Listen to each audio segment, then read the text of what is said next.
Sejam todos bem-vindos, meu nome é Daiane Valery e este é o nosso canal Universo Sonhos. E hoje vamos conhecer a história de Maria Sabina, uma xamã que conseguia usar de suas habilidades para ajudar pessoas, trazendo a cura para as mais diversas enfermidades e soluções para os mais variados problemas, através de viagens para outras dimensões com o uso de cogumelos, no qual, para seus ancestrais, são chamados de meninos santos. Considerada uma grande curandeira do povo indígena mazateca, ela foi procurada por vários famosos e também pelo cientista, neurofisiologista e psicólogo Jacobo Greenberg, bem no início de sua jornada nos estudos sobre os milagres xamânicos, onde ele pôde presenciar o que Maria Sabina era capaz de fazer. Esse vídeo foi baseado nos relatos encontrados no livro A Vida de Maria Sabina, a Sábia dos Cogumelos. Ficou curioso? Assista esse vídeo, onde contaremos como tudo começou. E desde já quero agradecer ao nosso irmão Fernando Ferreira, que contribuiu para que o nosso canal continue com o Valeu Demais. Fernando, muito obrigada do fundo do coração. Então, sem mais demora, vamos para o vídeo.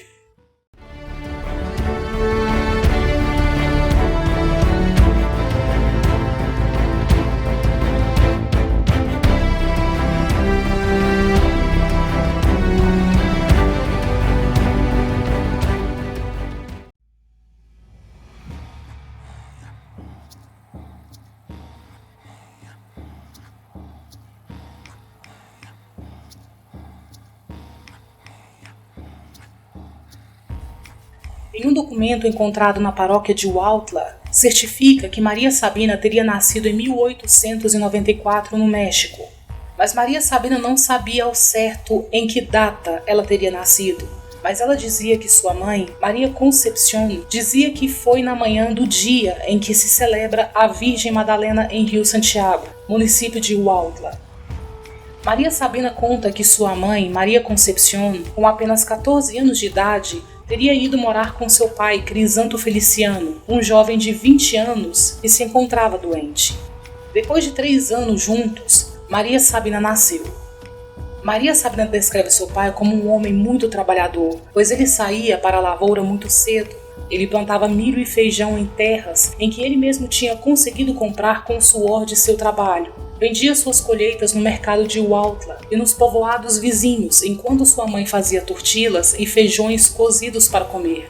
Tomavam água com farinha de milho adoçada com açúcar mascavo, quente, porque naquela época não havia café, porque poucas pessoas o cultivavam. Dormiam antes do anoitecer, no chão, sobre esteiras e vestidos, pois não tinham camas, se virando com o pouco que tinham, passando por muitas dificuldades. Poucos anos depois, Maria Sabina ganhou sua nova e única irmãzinha, que tinha por nome Maria Ana. E nesses dias, a doença de seu pai havia piorado. Ela conta que a doença de seu pai não tinha cura, porque a origem de seu mal não era assunto deste mundo, pois acreditavam ser castigo do poderoso Senhor dos Trovões, que cuida dos campos, como uma entidade guardião das plantações.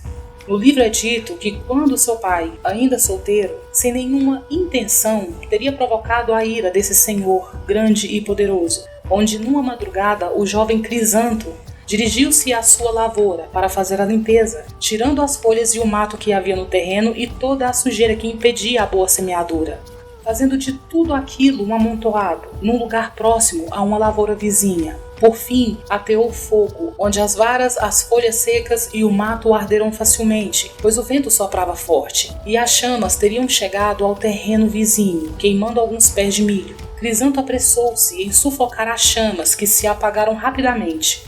Não foi muito o que queimou, mas Crisanto tinha consigo a crença que o fato de ter danificado a lavoura, ainda que o estrago fosse pequeno, podia causar-lhe a morte, porque todos os campos que estavam protegidos pelo Senhor dos Trovões cresce bonita e abundante, e não poderia ser atacada nem pelos ratos, nem pelas cutias, nem pelos pássaros, porque eles não sobrevivem ao seu furor.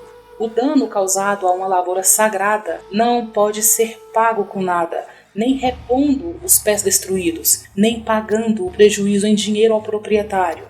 Assim Crisanto abraçou a crença que estava condenado à morte, pois ele tinha queimado alguns dos pés daquele milharal sagrado, já sendo suficiente para atrair a maldição do Senhor dos Trovões. Era bastante conhecido casos de pessoas que intencionalmente ou imprudentemente que danificaram as plantações foram amaldiçoados com caroços que arrebentavam em seus pescoços e peito, fazendo daquilo algo repugnante, cheio de pus, ceifando assim a vida de tais pessoas. Assim, sabendo que não teria muito tempo de vida, quis uma esposa, e essa seria Maria Concepción. Ciente daquilo que afligia Crisanto, Maria Concepción aceitou como marido, e ela teria buscado incessantemente por ajuda para que seu marido fosse salvo, mas nem os feiticeiros, nem os curandeiros e nem os sábios puderam curá-lo. E mesmo doente, ele permaneceu trabalhando duro para o sustento de sua família. E foi quando Maria Ana, já com 5, 6 meses, e Maria Sabina com 3 aninhos de idade, Crisanto não aguentou e veio a óbito. Sua mãe Maria Concepción voltou a morar com seus pais, levando suas 2 filhas, e decidiu nunca mais se casar, recusando posteriormente muitos homens de boas intenções, vivendo solteira pelo resto de sua vida. Maria Sabina conta que a vida com os avós foi muito difícil. Toda a casa, inclusive ela, acordavam de madrugada para trabalhar, criando bichos da seda, o que não era fácil, levantando em horários que o sol demorava a aparecer, sempre preparando a água de farinha adoçada com açúcar mascavo para aliviar a fome e o frio. Conforme Maria Sabina e sua irmã iam crescendo, suas tarefas também iam aumentando, passando a cuidar das galinhas, das cabras que no futuro seriam vendidas, recolhiam varas que eram queimadas para fazer a comida. Na época de plantações, elas plantavam milho, e no pouco tempo que uma vez ou outra elas tinham, brincavam com as bonecas que elas mesmas faziam. Ela conta que a vontade de viver as mantinha lutando, dia após dia, para finalmente conseguir alguma coisa que aliviasse a fome que ela e sua irmã sentiam. Um dia, seu tio ficou muito doente, ao ponto que não conseguia mais se levantar, e sua tia foi à procura de um sábio que chegou trazendo um embrulho onde dentro havia cogumelos grandes e frescos. E Maria Sabina teria reconhecido aqueles cogumelos, pois haviam muitos deles no monte onde ela e sua irmã iam tratar das galinhas e das cabras. Assim, pela primeira vez, ela presenciava um ritual de cura com cogumelos, o que eles chamam de veladas com os meninos santos. Ela via como aquele sábio falava com as entidades dos montes e dos mananciais. Viu como ele repartia os cogumelos, comendo-os e dando aos presentes, inclusive ao enfermo. Ouvia suas palavras e seus cantos em línguas nunca ouvidas antes, naquela escuridão que estava iluminada por velas que aquele mesmo sábio teria acendido para aquela velada. E ela se agradava de tudo aquilo, se sentindo muito atraída por aquilo que presenciava, pois de alguma forma ela sabia que por causa daqueles cogumelos, aquele sábio falava e cantava coisas estranhas, mas que ao seu ver era algo muito bonito. Já era mais de meia-noite, ela não sentia sono algum, ela queria assistir tudo aquilo que estava acontecendo. E na madrugada, o sábio acendeu incensos e começou seu ritual com seu tio doente. Seu tio, que não levantava por motivos da doença, ficou de pé, ficando completamente curado após 2 semanas da velada. Alguns dias depois, Maria Sabina e sua irmã Maria Ana cuidavam das galinhas no monte quando de repente, sentada debaixo de uma árvore, ela viu ao alcance de sua mão vários daqueles cogumelos que o sábio comeu no processo da cura de seu tio, e resolveu comê-los com o intuito de cantar bonito, da mesma forma que aquele sábio cantava. E sua irmã, vendo que Maria Sabina comia, resolveu comer também. Logo, as duas se sentiram enjoadas, como se estivessem bêbadas, e começaram a chorar. Quando o enjoo desapareceu, elas sentiram felicidade, se sentiam bem, revigoradas. Assim, sempre quando sentiam fome, ela conta que ela e sua irmã comiam dos cogumelos, e isso as deixavam saciadas ao mesmo tempo que sentiam seus espíritos contentes.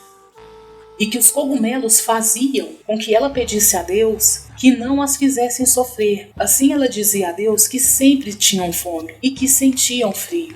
Ela não sabia se os cogumelos eram bons ou eram maus na verdade. Nem sequer sabia se eram alimento ou veneno. mas sentia que os cogumelos falavam com ela. Maria Sabina conta que depois de comê-los, ela ouvia vozes. Vozes que vinham de outro mundo. Era como a voz de um pai que aconselha, e as lágrimas escorriam por suas bochechas abundantemente, como se elas chorassem pela pobreza que viviam. Em uma certa ocasião, Maria Sabina teve uma visão. Apareceu um homem bem vestido. Era grande como a árvore. Escutou uma voz misteriosa que disse: "Este é seu pai, Crisanto Feliciano." Como seu pai havia morrido anos atrás, ela se alegrou muito em conhecê-lo. Ela o viu como um homem imenso. E a cada experiência, ela sempre continuava falando com Deus, e isso só a deixava se sentir cada vez mais familiar, que Deus estava cada vez mais perto dela. Sentia que tudo o que a cercava de alguma forma era Deus, e a cada vez que falava, sentia que suas palavras eram bonitas. Assim, ela e sua irmã Maria Ana continuaram comendo os cogumelos, onde muitas vezes foram buscadas pelo seu avô e por sua mãe, que não as repreendiam e nem as surravam, pois o ensinamento de seus ancestrais era que não é bom repreender uma pessoa que comeu os meninos santos. Tempos depois, Maria Sabina soube que os cogumelos eram como Deus, que davam a sabedoria, que curavam as doenças, e que seu povo comia-os há muitos e muitos anos, que tinham poder e que eles eram o sangue de Cristo. Assim, Maria Sabina se entregou para a sabedoria que os meninos santos proporcionavam, para curar as doenças das pessoas e para ficar sempre perto de Deus. Tinha bastante respeito com os cogumelinhos sagrados. Ela conta que no fundo sentia que os cogumelos eram como seus parentes, seus pais, seu sangue. Sentia-se sábia, a filha dos meninos santos. Depois de muito tempo, Maria Sabina, já adulta, viu sua irmã adoecer. Ela sentia dores no ventre, eram pontadas agudas que a faziam dobrar-se, gemer de dor, ficando dia após dia cada vez mais grave.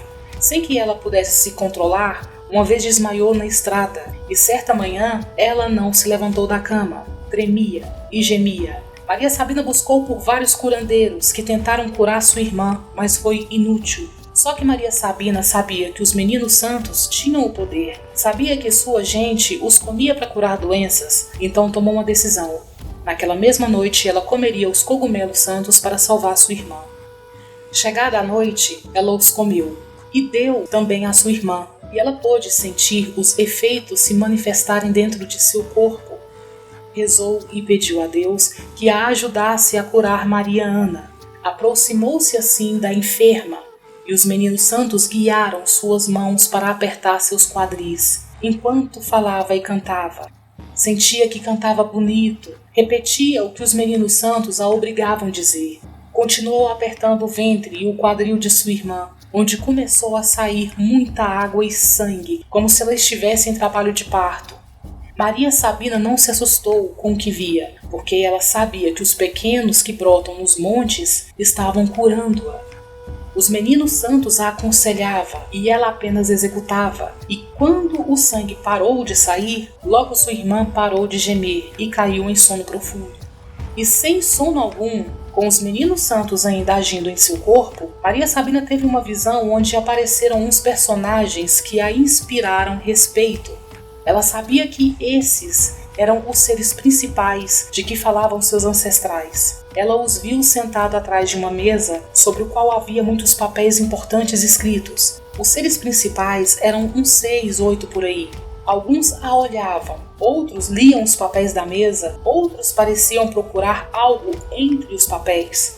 Logo, escutou uma voz doce e ao mesmo tempo autoritária, como a voz de um pai que gosta dos filhos e que os cria com firmeza, que disse: "Esses são os seres principais." E ela sentiu uma felicidade infinita. Na mesa dos seres principais apareceu um livro aberto que foi crescendo até ficar do tamanho de uma pessoa. Era um livro branco, tão branco que resplandecia. Os seres principais disse a ela: "Este é o livro da sabedoria, é o livro da linguagem. Tudo o que nele está escrito é para você. O livro é seu. Pegue-o para trabalhar." Os seres principais desapareceram, deixando-o diante do imenso livro. Ela podia vê-lo, mas não podia tocá-lo. Tentou acariciá-lo, mas suas mãos não tocavam nada. Assim se deu conta que, de alguma forma, já estava lendo o livro sagrado da linguagem, o seu livro, o livro dos seres principais. Sentia que não era mais apenas uma simples aprendiz e que aquele livro era como um prêmio, uma nomeação. Em suas visões posteriores, o livro já não aparecia porque ela já guardava seu conteúdo na memória. E com o passar dos dias, a sua irmã se curou para sempre. Por esse acontecido, muita gente ficou sabendo e dentro de poucos dias vieram procurá-la. Traziam seus doentes, vinham de lugares distantes e ela os curava com a linguagem dos meninos santos. Ela conta que a linguagem faz com que os moribundos voltem à vida. Os doentes recuperam a saúde quando escutam as palavras ensinadas pelos meninos santos e que não há mortal que possa ensinar tal linguagem. Antes de iniciar a velada, ela pergunta o nome do doente e qual a sua enfermidade. E se o doente não disser a causa de seu mal, ela consegue adivinhar. E que os meninos santos devem ser tomados à noite e que suas veladas eram celebradas sempre diante das imagens dos santos da igreja. Ela explica que em suas veladas não há nenhum tipo de bruxaria, não há raiva, não há mentiras. Por isso, crianças, adultos e idosos doentes vomitam a doença. Se os doentes não vomitam, ela diz que ela vomitava por eles. Quando o doente suasse, isso revelaria que seria curado, pois o suor tira a febre, que é a consequência da doença. E dessa maneira, o mal é expulso. Os que creem saram, os que não creem não saram. Ela conta que suas palavras obrigam o mal a sair, que os meninos santos curam as feridas do espírito, pois é o espírito que adoece. Ela diz que os cogumelos dão a ela o poder da contemplação universal, podendo ver desde a origem, podendo chegar até onde nasce o mundo.